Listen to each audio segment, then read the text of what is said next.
Hello, and welcome to another edition of First Take, where we interview experts in the world of spine. I'm your host, Brian Woodington, and today we have an exciting interview with Dr. Juan Uribe, neurosurgeon out of Barrow Neurological Institute.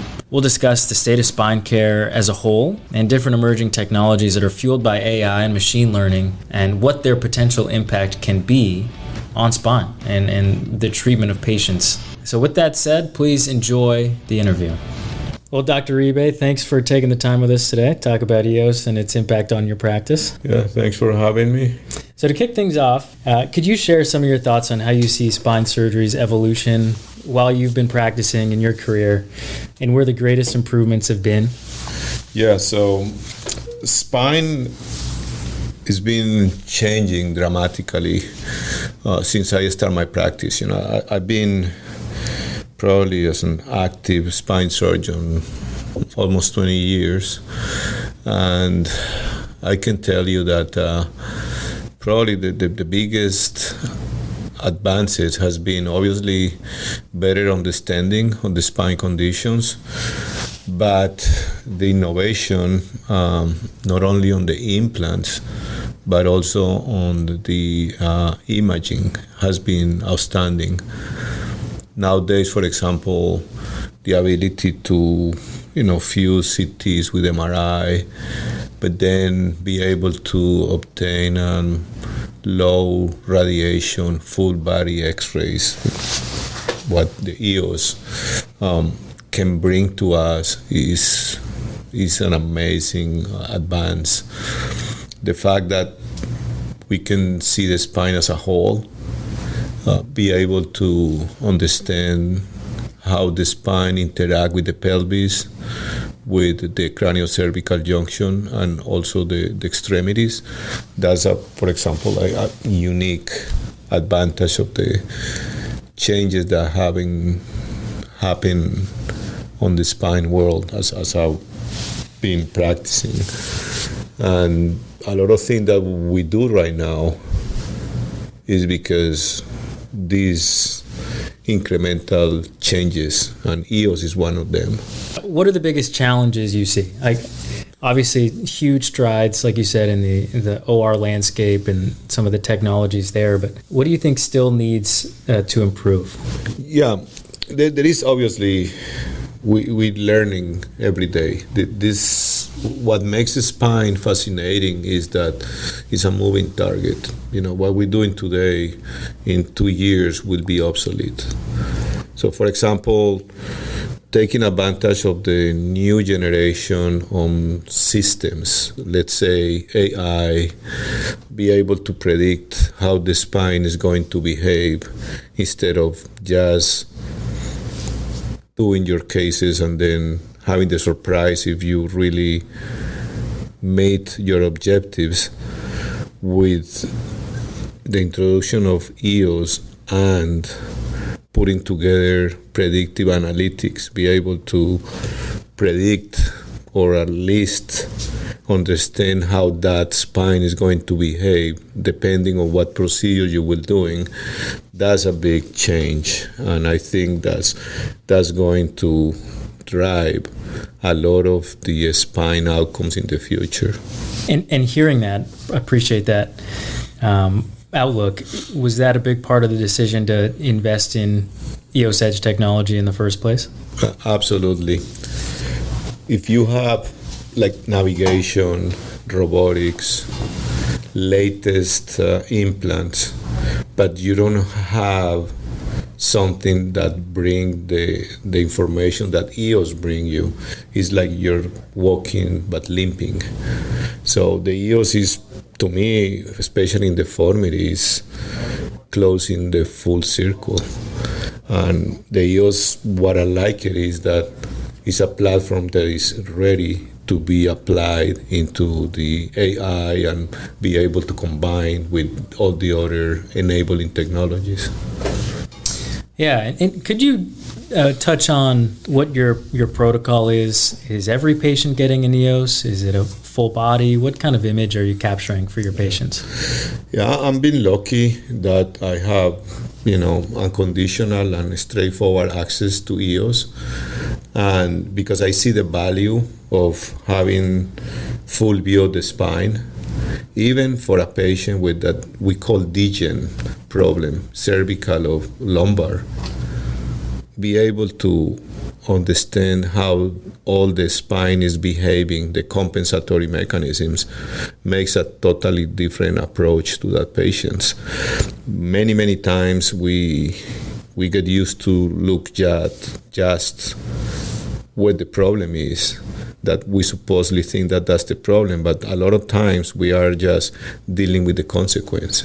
If you look more into the spine or into the extremities, you find a lot of answers that we didn't have it before. So basically, without the EOS, it's like we were sitting in a pile of gold without knowing that we were sitting on it. I just can't believe that I was doing all these cases for more than 10, 15 years, and I was ignoring the pelvis, the extremities, or if I was in the lumbar spine, I was like assuming that the thoracic and the cervical spine were good, which it was a limitation of the technology. Now that problem doesn't happen anymore. So to me, EOS it becomes the gold standard for imaging of any patient. It doesn't matter. You don't need to be a deformity patient. Degen patients have a lot of potential to become deformity. And when you look at the adult spinal deformity, most of those patients start without deformity. They develop it in the last 5-10 years. So a lot of those patients has 1-2 level fusions 10-15 years ago. I always wanted to know if you did it different, that 10-15 years ago, the patient will not end up with this deformity. And wanted to know what was the result if that patient has an EOS at that time. I'm sure that a lot of them will be having a different procedures, different solutions than what they had. Absolutely. It's amazing to hear how the ability to easily acquire a full body global assessment image of a patient has transformed patient care, and that it's applicable across the board to your patients. So I think that's a transformation a lot of surgeons are going through and practices as a whole. And I think it's really special and important to the advancement evolution of spine surgery. Yeah, and the important thing is that you have these full body X-rays with fraction of the exposure of just say that's a lumbar spine X-rays. So you're not having this one at expenses of putting the patients under more risk of radiation exposure. It's just technology at your disposal. Yeah. And from an alignment perspective, a global assessment alignment perspective, how important is that to you to measure and calculate different sagittal parameters, like you said, compensatory mechanisms and such? Yeah, so everybody wants to have all the spino-pelvic alignments. Everybody wants to have all the measurements. The problem is that two reasons are the limitations. One is time. When you start trying to measure this manually, it takes a lot of time. And the way that the healthcare system is nowadays, we need to have a lot of volume. And when you have 30 patients in a clinic day, and if you want to manually measure every parameter on every patient, you don't finish your clinic.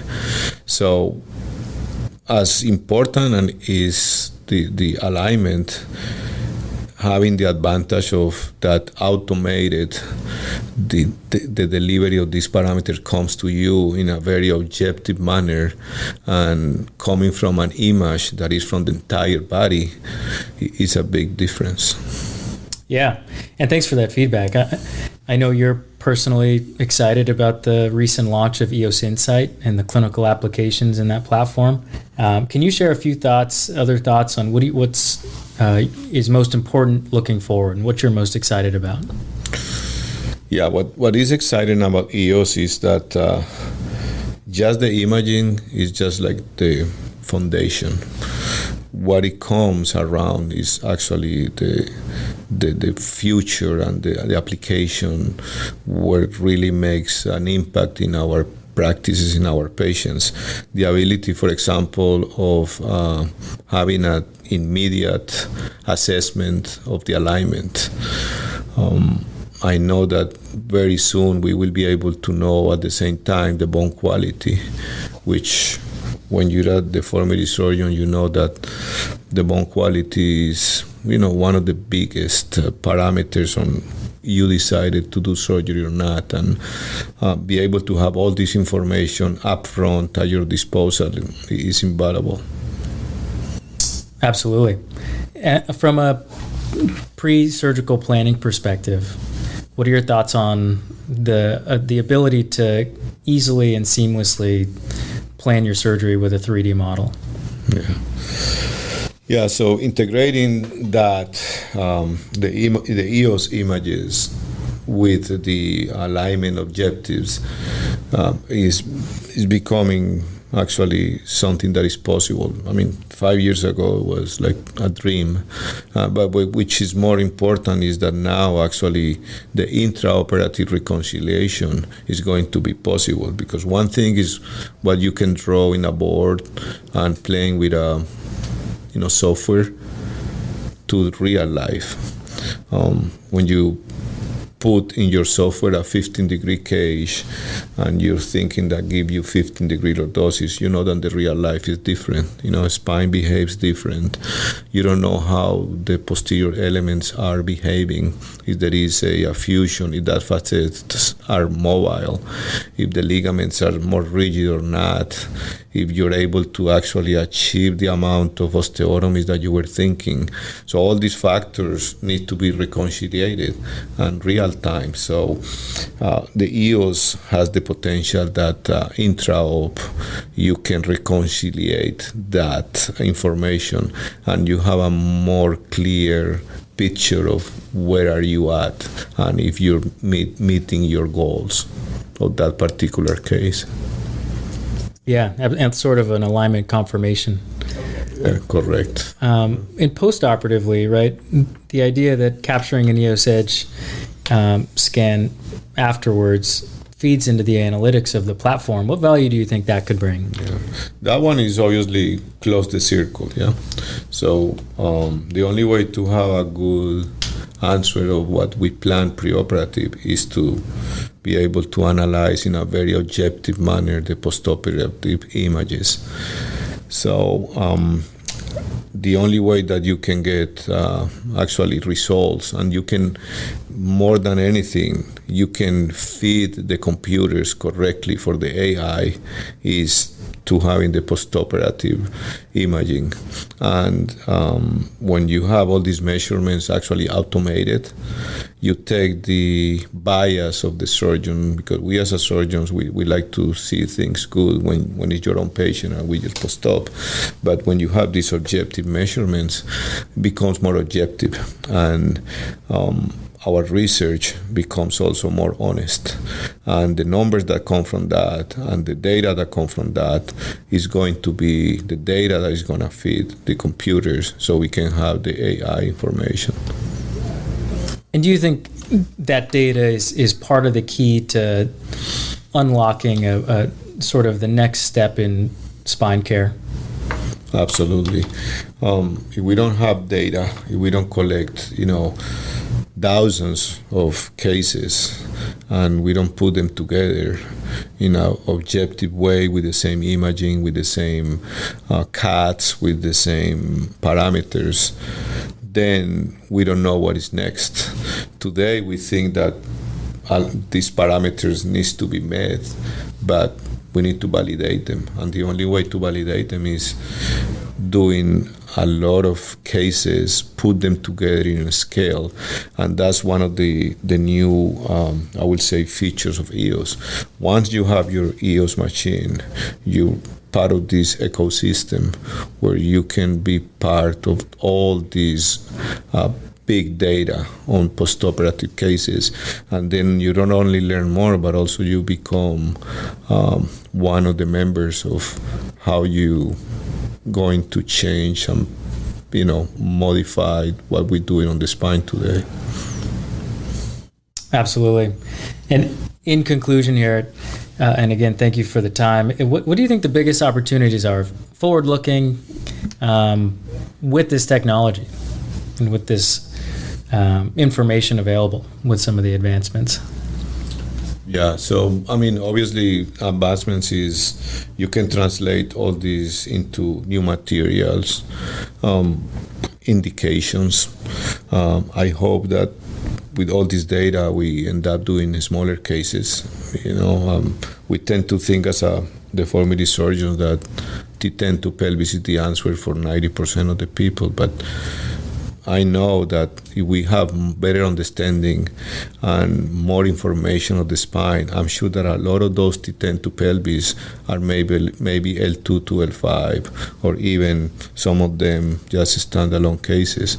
And the only way that we have that answers is by collecting all this data and then applying what we learn.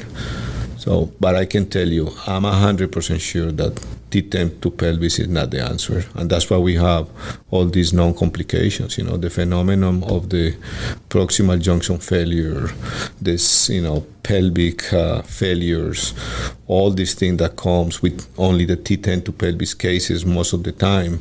Sometimes is obviously we don't have a good understanding what is the alignment, what is the goals. And second, I'm sure that sometimes we do more surgery than we need to. So the EOS is going to help us to solve a lot of those questions. And it'll be incredibly exciting to see what comes from it. Absolutely. I just cannot wait to see. Yeah. That'll wrap up our time today. Thank you so much for your insights and, sort of your window in to what this technology can bring. Yeah, no, thank you for inviting me. And I can tell you, you're a spine surgeon and you don't have access to EOS, you're not really doing it right.